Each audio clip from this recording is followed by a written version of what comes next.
وكتبنا له في الألواح من كل شيء موعظة وتفصيلا لكل شيء فخذها بقوة وأمر قومك يأخذوا بأحسنها سأريكم دار الفاسقين. Sadaqallahul Azim. Dan kami bawakan Bani Israel ke seberang Laut Merah itu. Lalu mereka sampai kepada satu kaum yang sedang menyembah berhala-berhalanya. Melihat yang demikian, mereka Bani Israel berkata, "Wahai Musa, buatlah untuk kami suatu Tuhan berhala sebagaimana mereka mempunyai beberapa Tuhan." Nabi Musa menjawab, "Sesungguhnya kamu ini adalah kaum yang jahil. Sesungguhnya mereka penyembah-penyembah berhala itu akan dihancurkan apa yang mereka berada di dalamnya dari perbuatan syirik. Dan tetaplah salahnya apa yang mereka kerjakan itu." Nabi Musa berkata lagi, "Patutkah aku mencari Tuhan untuk kamu selain dari Allah?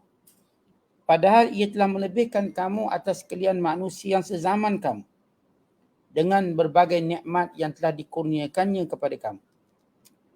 Dan Tuhan berfirman, "Ingatlah ketika kami selamatkan kamu dari Fir'aun dan kaumnya yang menyeksa kamu dengan azab seksa yang seberat-berat dan seburuk-buruknya. Mereka membunuh anak-anak lelaki kamu dan membiarkan hidup anak-anak perempuan kamu. Dan ingatlah bahawa yang demikian itu mengandungi cubaan yang besar dari Tuhan kamu. Dan kami telah janjikan masa kepada Nabi Musa untuk memberikan Taurat selama 30 malam. Serta kami genapkan jumlahnya dengan 10 malam lagi. Lalu sempurnalah waktu yang telah ditentukan oleh Tuhannya 40 malam. Dan berkatalah Nabi Musa kepada saudaranya Nabi Harun semasa keluar menerima Taurat, "Gantikan aku dalam urusan memimpin kaumku. Dan perbaikilah keadaan mereka sepeninggalanku. Dan janganlah engkau menurut jalan orang-orang yang melakukan kerosakan." Dan tak kala Nabi Musa datang pada waktu yang kami telah tentukan itu, dan Tuhannya berkata-kata dengannya, maka Nabi Musa merayu dengan berkata, "Wahai Tuhanku, perlihatkan kepadaku zatmu yang maha suci, supaya aku dapat melihatmu." Allah berfirman, "Engkau tidak sekali-kali akan sanggup melihatku. Tetapi pandanglah ke gunung itu. Maka kalau ia tetap berada di tempatnya, nescaya engkau akan dapat melihatku." Setelah Tuhannya tajalla menzahirkan kebesarannya kepada gunung itu, maka tajallinya menjadikan gunung itu hancur lebur. Dan Nabi Musa pun jatuh pingsan. Setelah ia sedar semula, berkatalah ia, "Maha suci engkau, wahai Tuhanku. Aku bertaubat kepadamu. Dan akulah orang yang awal pertama beriman pada zamanku." Allah berfirman, "Wahai Musa, sesungguhnya aku memilihmu melebihi umat manusia yang ada pada zamanmu dengan membawa perutusanku, kitab Taurat, dan dengan kalamku. Oleh itu terimalah apa yang aku kurniakan kepadamu. Dan jadikanlah dirimu dari orang-orang yang bersyukur. Dan kami telah menuliskan bagi Nabi Musa pada lauh-lauh, yakni Taurat itu, dari pelbagai jenis nasihat pengajaran dan penjelasan bagi tiap-tiap sesuatu dasar syariat dan hukum-hukumnya. Oleh itu terimalah dia. Dan amalkanlah wahai Musa dengan bersungguh-sungguh. Dan suruhlah kaummu berpegang serta mengamalkan sebaik-baiknya, iaitu suruhan-suruhannya. Aku akan perlihatkan kepada kamu akan negeri orang-orang yang fasik derhaka." Masih lagi kita dalam penafsiran Suratul A'raf, surah yang ke-7 pada juzuk yang ke-9, pada ayat 138 sehingga ayat 145. Yang semalam kita dah bacakan terjemahannya, tapi belum kita menafsirkannya secara jelas atau secara detail. Kalau semalam kita baca ayat-ayat bagaimana Allah menjanjikan kemuliaan kepada Bani Israel dan menjanjikan kepada kaum Bani Israel dengan bumi yang diberkati, yakni Baitul Maqdis, bumi Filastin. Dan Allah Ta'ala menceritakan bagaimana kaum yang dahulu menindas mereka, yakni Fir'aun dan kaumnya, telah binasa. Bahkan telah binasa tamadun dan empayanya. Maka tidak perlu ditakutkan lagi.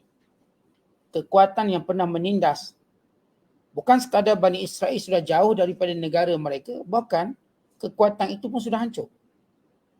Mungkin kalau sekadar dijauhkan tempat, kalau yang berkuasa itu masih hidup, masih bimbang diburu. Tetapi Allah Ta'ala menenangkan Bani Israel. Bukan sekadar mereka melihat di hadapan mata mereka Fir'aun dan tenteranya ditenggelamkan. Dan mereka melihat bagaimana mayat-mayat itu terapung yang membuktikan kematian dan kebinasaan mereka. Dan mereka telah dipisahkan lagi daripada bumi Mesir dengan bumi yang mereka berada sekarang, iaitu bila mereka melintasi Laut Merah dengan laut yang luas. Dan Allah Ta'ala juga mengatakan bahawa empayar Fir'aun tidak akan kembali lagi. Kerana Allah bila membinasakan satu empayar, satu tamadun, dia tak akan kembali lagi. Tak akan ada pewaris yang menghidupkannya. Baik yang berlaku pada kaum Samud, kaum Ad, kaum Nabi Shu'aib, kaum Nabi Lut. Semua mereka bila binasa tak akan ada yang datang hidupkan balik empayar tadi. Bahkan tidak akan ada yang bangunkan balik tempat di mana pusat pemerintahannya. Kalau kita katakan kaum Samud atau kaum Ad, tempat yang mereka diami sekarang tak ada orang nak diami. Kaum Samud di Madain, kaum Ad di Ahqaf, kaum Nabi Shu'aib di Madian dan di Aikah, kaum Nabi Lut di Sadum, di Amura dan Amura. Kesemua ni tak ada orang duduk. Bukan sekadar Allah menjanjikan empayar ini takkan wujud lagi. Bahkan mereka binasa dan musnah, takkan ada yang cuba menghidupkan. Tinggal mereka sebagai tempat sejarah untuk dikenang dan diingati kejahatan-kejahatan mereka. Maka pada ayat yang berikutnya Allah Ta'ala cerita tentang bagaimana sifat Bani Israel yang tak bersyukur. Walau mereka telah diselamatkan daripada segala kejahatan Fir'aun dan penindasannya, dan mereka melihat segala keajaiban dan kekuasaan Allah, dan mereka melihat bagaimana inayah Allah bersama Nabi Musa. Allah berfirman, "Wajawazna bi Bani Israil al-bahr." Dan kami selamatkan Bani Israel dengan merentasi laut. Bukan cara mereka merentasi laut bukan menggunakan perahu atau sampan, di mana laut itu terbelah, membentuk 12 lorong. Yang setiap kabilah mereka, kerana Bani Israel ada 12 kabilah, setiap kabilah dia akan lalu lorong masing-masing supaya mereka tak berbalah. Supaya mereka ini tenang bersama kabilah-kabilah mereka. Kalau kita tahu Allah sebut dalam Quran, Yahudi ini walau kita nampak zahir macam bersatu, mereka berbalah sesama kabilah-kabilah mereka yang asal daripada 12 anak Nabi Yaqub. Sebagaimana Allah sebut dalam Quran, tahsabuhum jami'a wa qulubuhum syatta. Kamu menyangka mereka bersatu padu, sebenarnya hati mereka sentiasa berpecah belah. Sama ada Yahudi zaman mula-mula berlaku peristiwa bila mana mereka mendendami Nabi Yusuf dan mencampakkan Nabi Yusuf dalam telaga, sebagaimana mereka juga membenci adik Nabi Yusuf bin Yamin. Dan demikian perangai itu terus menjadi perangai warisan mereka. Sehingga sampai hari ini di Yahudi atau di negara Israel Haram membentuk 12 kelompok besar yang masing-masing dengan perangai mereka. Namun yang satu bukan kita kata bagus, ini ujian bagi umat Islam. Bila mereka menghadapi umat Islam, mereka bersatu. Bila mereka sama-sama mereka berbalah. Mereka hanya kalah bila umat Islam bersatu. Bila kebersatuan umat Islam bertemu dengan kesatuan Yahudi, maka kesatuan umat Islam lebih berjaya kerana asasnya lebih kuat. Yahudi nampak bersatu tapi mereka pecah belah. Orang Islam kalau bersatu, dia bersatu betul. Kalau berbalah betul. Dia kalau bersatu, dia akan bersatu betul. Kalau dia berbalah, dia berbalah. Yahudi kalau dia bersatu, sebenarnya dia berbalah. Dia berbalah. Kalau dia berbalah, memang jelas dia berbalah. Cuma kerana masing-masing menjaga kepentingan kaum mereka. Maka Allah kata, kami selamatkan Bani Israel merentasi laut. Yang saya sebut bukan dengan kapal, bukan dengan perahu, bukan dengan jambatan. Kalau yang tu tak nampak hebat. Ni mereka nampak buat kali pertama dasar laut mendapat cahaya matahari. Belum pernah dalam sejarah laut mereka atau dasar lautan mendapat limpahan cahaya matahari melainkan pada hari di mana laut terbelah. Dan ianya berlaku pada waktu duha. Sebagaimana ahli sihir dikalahkan waktu duha dan peristiwa ini juga berlaku pada waktu duha. Artinya terang kelas. Ya, kalau waktu malam mungkin tak nampak. Kerana mukjizat bila ditunjukkan untuk ditunjukkan betul-betul. Maka kata Allah, fa'atau ala qaumi. Tiba-tiba waktu mereka melintasinya, mereka lalu satu kabilah. Ada orang yang duduk dalam perjalanan mereka menuju negeri yang mereka dijanjikan, yakni Baitul Maqdis ataupun Filastin. Timur dan barat Filastin. Yang penuh keberkatan itu, mereka jumpa satu kaum namanya kaum Kanaan yang menyembah berhala. Lalu mereka berkata, qalu ya Musa, mereka berkata, wahai Musa, ij'al lana ilahan, boleh tak kami pun nak ada patung macam ni? Kama lahum aliyah, macam mereka ada patung. Kami nak sembah juga. Kami nak jadikan dia perantaraan kami dengan Allah. Qala innakum qaumun tajhalun. Musa kata, kamu ni kaum yang bodoh betul. Baik, kenapa Bani Israel minta berhala? Kerana mereka melihat tamadun Firaun kuat. Kerana Firaun ni menyembah berhala. Dan mereka juga melihat ini bangsa Kanaan kuat kerana menyembah berhala. Lalu oleh kerana iman mereka lemah, mereka tahu, mereka lupa bahawa kekuatan mereka itu kesudahannya hancur. Memanglah kuat, tapi akan hancur. Sebagaimana orang Islam yang hari ini lemah iman, mereka tengok orang kafir hebat. Lalu mereka nak contoh orang kafir. Mereka nak berperangai macam orang kafir. Minum arak, judi, main perempuan, menipu. Kata mereka kalau berniaga cara ini baru kita untung. Kita kena berniaga macam orang kafir. Otak mereka dah sewet. Dek kerana mereka diuji oleh Allah, kerana kita hari ini tengok. Sebagaimana Bani Israel juga. Dia dalam penindasan ratusan tahun, mereka tengok ni Firaun macam kuat, kaum Firaun kuat. Kerana mereka menyembah berhala, mereka nampak. Walau mereka nampak benda lebih ajaib pada itu, bila Musa diutuskan dan ditunjukkan mukjizat demi mukjizat, 9 tanda-tanda yang telah kita sebut, belalangnya, kutu dan sebagainya, yang menghancurkan semua tamadun kebendaan yang tidak diasaskan dengan tauhid. Dengan cepat hancur, lulus tanpa meninggalkan kesan dan apa-apa. Itu di dunia, akhirat lagi tak ada apa. Di dunia penyembah berhala yang mensyirikkan Allah, mereka akan binasa. Takkan tinggal apa-apa. Apatah lagi di akhirat. Tapi dek kerana orang lemah iman, ini Bani Israel dalam ratusan tahun melihat Firaun menyembah berhala, kemudian mereka pergi pula lepas lintas Laut Merah jumpa bangsa Kanaan yang juga menyembah berhala, dan masa ini juga mereka tahu yang memerintah di bumi yang mereka akan masuk nanti, lalu mereka menganggap bahawa kekuatan itu kerana berhala. Mereka lupa bahawa ia adalah kesudahan yang dahsyat. Sebagaimana saya katakan, hari ini ada orang Islam yang lemah iman, melihat dan beri acuan palsu. Kita kalau nak maju, kena ikut orang kafir. Pakaian macam orang kafir, hiburan orang kafir, berlakon pun ala-ala orang kafir. Dia cium, kita cium, dia peluk, kita peluk. Baru filem kita laku. Dan kita pula kena ada hak kebebasan agama. Tak payah terikat dengan mana-mana agama. Tak payah terikat dengan mana-mana peraturan. Suka kita lah, kita nak pertahankan human right. Kita nak itu, nak ini. Lalu kita cuba berjuang pada acuan bangsa orang kafir yang sebenarnya mereka sedang menemui atau menunggu kegagalan mereka. Satu persatu kegagalan mereka nampak pada negara-negara maju. Dengan jiwa yang lemah, dengan suka sifat putus asa dan mereka bunuh diri secara berleluasa. Tapi ada orang Islam yang bodoh yang nampak untuk maju mesti mencontohi orang kafir.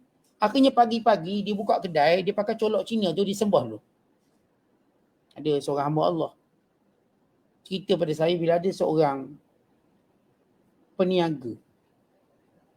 Dia ni orang tak ada agama. Dia duduk tengok orang kafir ni untung-untung meniaga sebab apa, dia tengok tiap-tiap pagi bakar colok. Dia pun bakar colok juga buat. Persis bagaimana penyembah berhala buat. Kononnya dengan itu kedai dia laku. Kata ini yang berlaku pada Bani Israel dulu. Mereka seperti tak nampak apa yang Allah Ta'ala lakukan. Mukjizat yang besar yang ditunjukkan. Kehancuran demi kehancuran. Maka kalangan yang lemah iman mula melihat macam pertolongan Allah ni lambat. Kalau ikut Islam ni macam lambat menang. Macam lambat dapat duniawi dan sebagainya. Maka Musa menempelak mereka. Innakum qaumun tajhalun. Mu ni memang kaum bodoh lah. Sebab kamu fikir dalam tempoh sekejap. Kalau kamu dah tengok Firaun, walaupun dia merintah 400 tahun sekalipun, lihat bagaimana kehancurannya sehingga tak tinggalkan bekas. Manakala kamu Allah selamatkan dengan segala keajaiban, dengan laut yang terbelah, kamu lihat satu persatu tanda. Lalu kata Nabi Allah Musa lagi, inna haula mutabbarum ma hum fihi wa batilum ma kanu ya'malun. Mereka itu akan binasa nanti. Siapa? Penyembah berhala. Siapa pun yang mensyirikkan Allah akan binasa. Siapa pun yang mensyirikkan Allah, kesudahannya ialah kesudahan yang tragis. Cara hidup mereka, cara hidup yang tragis. Kerana mereka cuma beriman di dunia atau cuma meyakini ada dunia. Mereka tak ada akhirat. Mereka tak beriman ada akhirat. Maka ya'malun, perbuatan mereka itu membinasakan mereka, mensyirikkan. Maka Musa ingatkan, kaumku, ini semua kaum yang akan binasa. Apa yang mereka lakukan ini, yang mensyirikkan Allah, semua akan membinasakan mereka. Qal, Musa kata lagi, aghairallah, apakah selain Allah, abghikum, aku nak berikan kepada kamu ilahan sebagai Tuhan. Wahuwa, sedangkan Allah sekarang kamu tengok, faddalakum alal alamin, telah melebihkan kamu pada umat-umat yang lain. Ya, kamu sekarang lebih pada Firaun. Firaun binasa, kamu tak binasa. Firaun kalah, kamu menang. Ya, kamu menang lawan Firaun tanpa senjata. Kamu lawan dengan Firaun, kamu lihat kebinasaannya, semua bala tenteranya. Bukan Firaun dia mati, lalu diganti oleh anaknya, tak. Semua bala tenteranya. Semua keturunan Firaun dah habis. Firaun cuma tinggal sejarah. Dan kamu pula dijanjikan dengan negara. Tidakkah kamu nampak inilah kesan kamu mentauhidkan Allah? Dan Nabi Musa dah beritahu, kalau kamu bertakwa, kamu akan dapati janji-janji yang baik yang berikutnya. Banyak lagi yang sedang menunggu. Sehinggalah akhirat kelak. Wa iz anjainakum. Lalu Allah Ta'ala mula menyebut, mewahyukan pada Musa, mengingatkan kepada Bani Israel, nikmat-nikmat Allah. Wa iz anjainakum, dan ingatlah bila Allah telah menyelamatkan kamu daripada ahli Firaun, pemerintahan Firaun. Kata ahli artinya Firaun dan keluarganya, kerana semua rakyat Firaun mendukung Firaun seolah mereka satu keluarga. Ini dipanggil parti keluarga, seolah-olah begitu, merintah. Semua menyokong, tak ada seorang membangkang untuk menindas Bani Israel. Jadi seolah-olah penindasan itu macam berlaku tiap-tiap hari. Kalau penindasan itu cuma daripada Firaun, mungkin mereka boleh tidur lena, tapi semua rakyat Firaun. Semua rakyat Firaun, Kipti, Akbar, yasumunakum, yang telah mengenakan kepada kamu, yang telah mendatangkan kepada kamu dengan segala kejahatan, segala penindasan, segala kezaliman, su'al azab, jahat sungguh cara mereka buat. Mereka melaporkan kamu, mereka membebankan kerja yang berat pada kamu, mereka tidak membayar gaji kamu, mereka membunuh anak-anak lelaki kamu, mereka membiarkan anak-anak perempuan tanpa jodohnya. Sebab itu dalam syariat Nabi Musa, boleh berkahwin banyak mana pun. Sebab orang lelaki semua mati.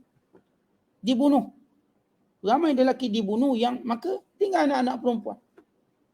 Maka anak perempuan siapa nak kahwin? Ini syariat Nabi Musa. Syariat Nabi Musa berkahwin tanpa ada sebarang had. Kalau syariat Nabi Isa, yang kahwin cuma seorang. Syariat Nabi Isa.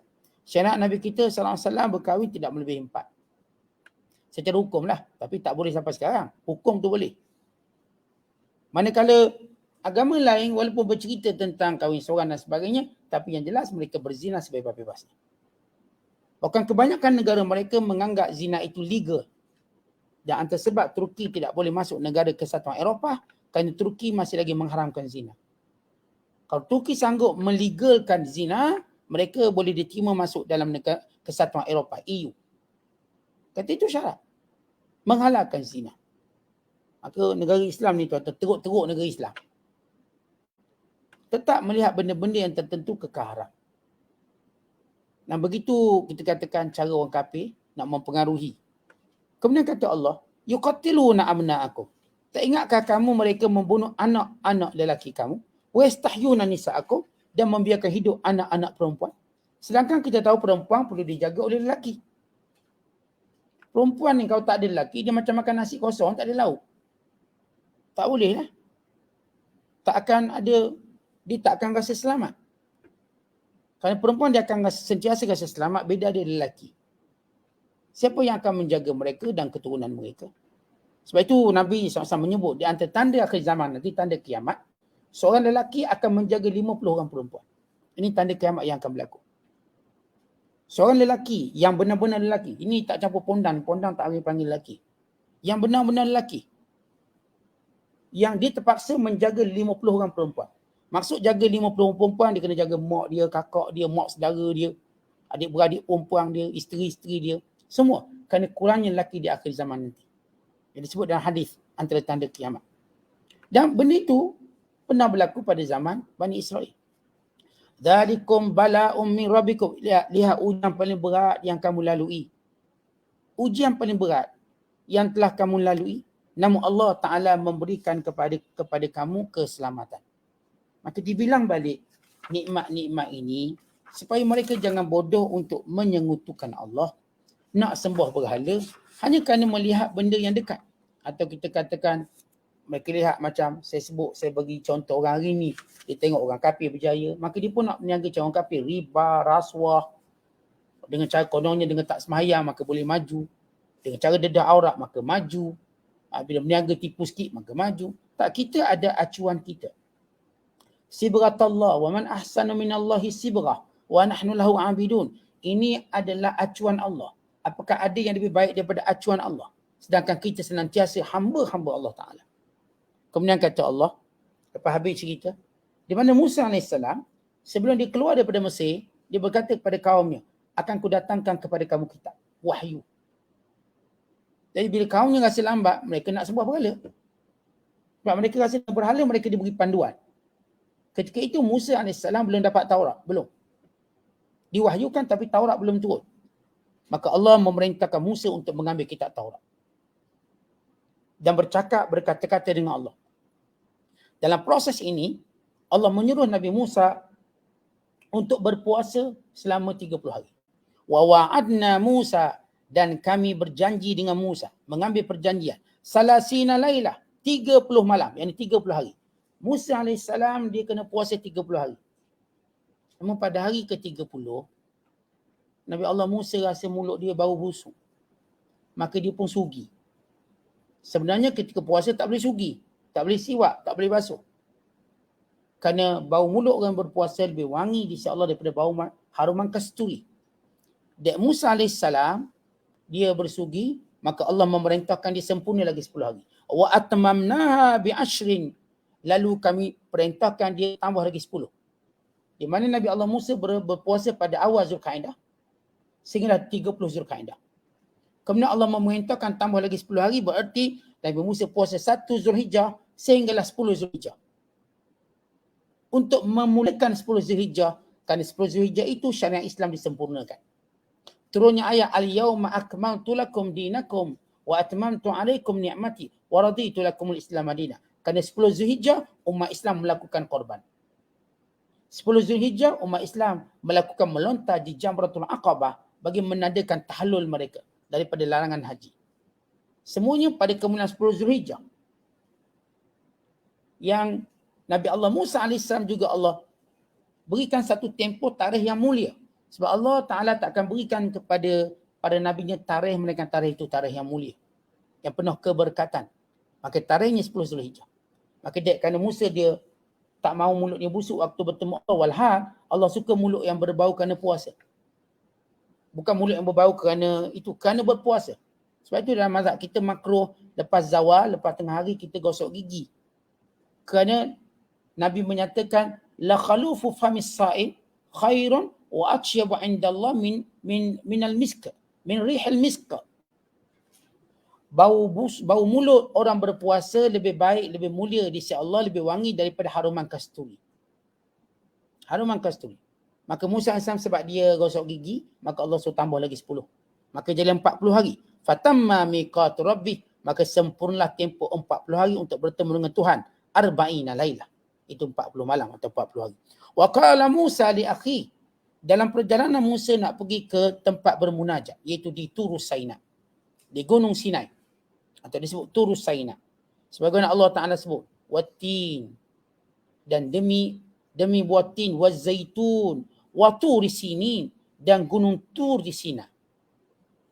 Watur, gunung Tur di Sinai. Di mana Sinai ialah kawasan Sinai. Manakala dia ada satu gunung yang disebut sebagai Jabal Musa atau Turu Sinai. Gunung Sinai atau disebut juga sebagai Gunung Musa. Sebab Nabi Allah Musa bermunajat di situ. Maka kata Allah, lalu Musa berkata kepada saudaranya Harun. Harun ialah abang pada Nabi Musa, bukan menteri kepada Nabi Musa. Maka dibiarkan atau ditinggalkan Harun untuk menjaga urusan Bani Israel. Ukhlufni, kamu ganti aku, kata Musa. Fi qaumi, dalam menjaga kaumku. Wa aslih, tolong baiki. Tolong buat benda yang baik. Wala tattabi' sabilal mufsidin. Jangan kamu ikut mana-mana orang yang jahat di sini, yang melakukan kerosakan di sini. Sebab Bani Israel yang telah dilepaskan oleh Allah daripada kekejaman Fir'aun terbagi pada dua kelompok. Satu kelompok nakal, ni kelompok jahat. Kelompok yang nak sembah berhala lah. Dia mengarut-mengarut minta. Ini kelompok yang teruk. Yang iman mereka lemah. Satu lagi kelompok yang benar-benar beriman. Maka kata Nabi Allah Musa kepada Harun, elok-elok perhati ni. Geng-geng penyangak ni. Geng-geng yang suka lakukan kerosakan. Walamma ja'a Musa limiqatina. Dan bila sampai tempoh 40 hari dan waktu yang dijanjikan, Musa bertemu dengan kami, kata Allah, wa kallamahu rabbuh, maka Allah Ta'ala bercakap dengan Musa. Allah bercakap dengan percakapan tanpa terjemahan, tanpa perantaraan. Dengan cara mana? Dengan cara yang layak bagi Allah. Bukan dengan suara macam kita, dengan huruf macam kita, tidak. Dengan keadaan yang layak bagi Allah. Perkataan yang layak bagi Allah. Qala rabbi arini anzur ilaik. Kemudian selepas Allah bercakap dengan Nabi Musa, memanggil Nabi Musa, lalu Musa kata, ya Allah, boleh tak aku nak tengok? Sebab bila cakap kan kita pun nak tengok. So kita cakap-cakap dengan orang, kita pun cenderung nak tengok. Maka Musa pun minta tengok. Qala lan tarani, Allah berfirman, engkau tidak boleh melihatku. Engkau wahai Musa tidak mampu melihatku. Walakin unzur. Kalau kamu nak tahu, kamu lihat pada gunung. Fa in istaqarra makanahu, kalau gunung yang berada di tepi kamu itu kukuh, maka kamu boleh tengok aku. Falamma tajalla rabbuh, bila cahaya Allah mula kelihatan, cahayanya. Cahaya ini sudah cukup menjadikan gunung ganang itu hancur. Ja'alahu dakka. Kenapa manusia tidak mampu melihat Allah di dunia ini? Dengan lemahnya manusia. Tuan-tuan, kita nak tengok matahari pun tak boleh, yang kata nak tengok Tuhan. Kita punya panca indera ni lemah. Allah tak bagi kita tengok dia kerana rahmat Allah, sebab kita diciptakan dalam keadaan lemah. Tentu banyak benda kita tak boleh tengok kerana lemahnya kita. Kalau tak tengok harimau, tak nak usah lemah semangat. Dengar suara pun dah lemah semangat. Nak tengok muka harimau, tengok berdepan, tak nak. Tentu membayangkan manusia ni memang sifatnya lemah. Kalau saya kata tengok matahari pun tak boleh, lemah. Dan kita masih terus mencipta alat-alat melihat. Kita buat teropong, kita buat teleskop, kita buat macam-macam alat untuk melihat. Banyak benda lagi kita tak boleh tengok atas dunia ni. Dan tiba-tiba nak tengok Tuhan. Banyak kita tak mampu tengok, dia kerana jarak, dia kerana lemah kita, dia kerana fizikal kita dan sebagainya. Kata Allah, cuba lihat gunung. Kalau gunung itu boleh menanggung cahayaku, kamu boleh tengok aku. Gunung yang keras, yang kentang, hancur lebur. Kerana Allah nak jadikan nikmat melihatnya ialah di hari akhirat kelak, bukan di dunia. Bukan Allah tak nak bagi, tapi kita tak mampu. Allah jadikan ini sunnatullah supaya perasaan rindu orang beriman kekal untuk melihat Allah di hari akhirat kelak. Mengatasi kerinduannya pada nikmat yang lain. Sebab nikmat yang lain ada musyabahah, ada kita katakan persamaannya. Di situ ada buahnya dan sebagainya. Walaupun di sana rasanya berlainan, tapi asas tu ada. Tapi melihat Allah tak ada di sini. Tempatnya di hari akhirat kelak. Kemudian kata Allah, wa kharra Musa sa'iqa, lalu Musa pun pingsan. Itu baru Nur pingsan. Ini Musa yang gagah, yang kuat. Falamma afaqa, bila Musa bangun tersedar, qala subhanak, Musa berkata, maha sucimu ya Allah, tubtu ilai, aku mohon ampun kalau permintaanku salah. Wa ana awwalul mu'minin, aku yang pertama beriman kepadamu ya Allah walaupun aku tak tengok kamu. Kenapa? Kerana kelemahan fizikal kita. Qala ya Musa, kemudian Allah mengembirakan Musa. Musa dah rasa bersalah sebab minta tengok Allah, tiba pengsan. Maka Allah Ta'ala tak biarkan rasa bersalah ada di dalam hati Musa. Lalu Allah beritahu khabar gembira. Dan Allah berfirman, wahai Musa, inni istafaituka 'alan nas. Aku telah memilih kamu lebih mulia daripada kalangan manusia. Birisalati, dengan risalahku. kamu akan membawa perintahku. Wa bi kalami, dan juga kata-kataku. Fakhudh ma ataituka, dan terimalah apa yang akan kuberikan kepadamu. Wa kum minasyakirin, jadilah orang yang bersyukur. Wa katabna lahu, dan kami tuliskan bagi Musa fil alwah, pada alwah, di mana ketika mana Nabi Musa bercakap dengan Allah, maka Allah mewahyukan kepada Musa sejumlah hukum hakam, maka malaikat Jibril menulis pada loh. Alwah ini ialah kita sebut macam papan hitam, iaitu satu bongkar batu yang boleh dipegang dibawa oleh Musa, maka dicatat. Terdengar bunyi, kalam bergerak, menulis. Yang ini Jibril menulisnya. Tulis. Allah berkata pada Musa, maka Jibril menulis, lalu diserahkan alwah itu, papan yang tercatat Taurat itu di tangan Nabi Allah Musa. Yang Allah sebut kandungannya, min kulli syai', semua hukum. Mau'izatan, pengajarannya, wa tafsilan, dengan secara detail. Li kulli syai', segalanya dijelaskan. Fakhudha, maka terimalah wahai Musa biquwah, dengan sebenar-benarnya. Wa'mur qaumaka, dan perintahkan kaummu. Ya'khudhu bi ahsaniha, menerimanya dengan cara terbaik, yakni mengamalkannya. Sa'urikum darul fasikin, akan kutunjukkan kepada mereka bagaimana kesudahan orang-orang yang menderhaki aku. Bagaimana kesudahan orang-orang yang telah mengkufuri aku. Bagaimana mereka dibinasakan. Artinya Allah Ta'ala nak beritahu orang-orang beriman, dengan berpegang dengan kitab Taurat ini, maka kamu akan menjadi mulia. Dan bila kamu meninggalkannya, sebagaimana kami telah binasakan kaum-kaum terdahulu, dan kami akan tunjuknya sebagai contoh tauladan pada kamu.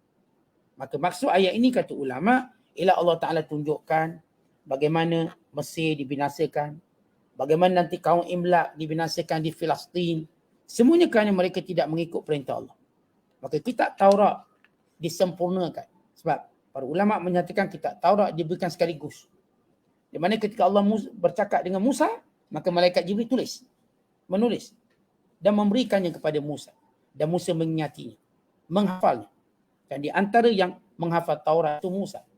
Sebelum disampaikan kepada kaumnya, di dalamnya ada hukum hakam, di dalamnya ada semua perkara yang berkait dengan halal dan haram, perkara yang berkait usul akidah, perkara yang berkait dengan adab-adab, yang menunjukkan kerana ketika itu syariat paling sempurna ialah syariat yang tercatat dalam Taurat. Sebab kitab Taurat ialah kitab yang pertama diturunkan. Dapat Taurat, diturunkan Injil, kemudian Zabur. Mula-mula diturunkan kitab Taurat, kemudian kitab Zabur, kemudian kitab Injil, kemudian Al-Quran.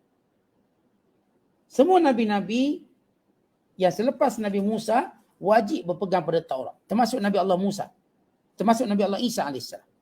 Nabi Daud pegang Taurat, Nabi Sulaiman pegang Taurat, Nabi Ilyas pegang Taurat, Ilyas pegang Taurat, Nabi Zulkifli pegang Taurat, Nabi Yahya pegang Taurat, Nabi Zakaria pegang Taurat. Semua Nabi-Nabi memegang kitab Taurat yang merupakan kitab pertama. Yang selepas itu diikuti dengan Zabur yang diturunkan pada Daud, diikuti dengan Injil yang diturunkan pada Nabi Isa AS. Dan jarak Nabi Musa dengan Nabi kita SAW lebih kurang 2,348 tahun. Itu jarak daripada Nabi Musa AS dengan hijrah Rasulullah SAW. Jadi kalau kita nak kira perbezaan Rasulullah dengan penurunan Taurat dan juga penurunan Al-Quran lebih kurang hampir 2,000 tahun lebih. Ini tempoh yang panjang. Bagaimana Taurat diselewengkan. Namun Allah Ta'ala menyebut bagaimana nikmat yang Allah berikan kepada Bani Israel dengan diutuskan Musa yang mulia, yang pertama Nabi yang menerima kitab yang sempurna. Yang di dalamnya mengandung hukum hakam dan sebagainya sebagai panduan kepada mereka. Maka ini di antara kemuliaan Nabi Allah Musa AS dan kemuliaan Bani Israel pada zaman itu. Bila mereka mengikuti perintah. Dan kita akan tengok bagaimana watak mereka sesudah apabila mereka menerima kitab Taurat. Apakah mereka mengikutinya atau mereka sebagaimana perangai-perangai yang terdahulu. Wallahu a'lam. Assalamualaikum warahmatullahi wabarakatuh.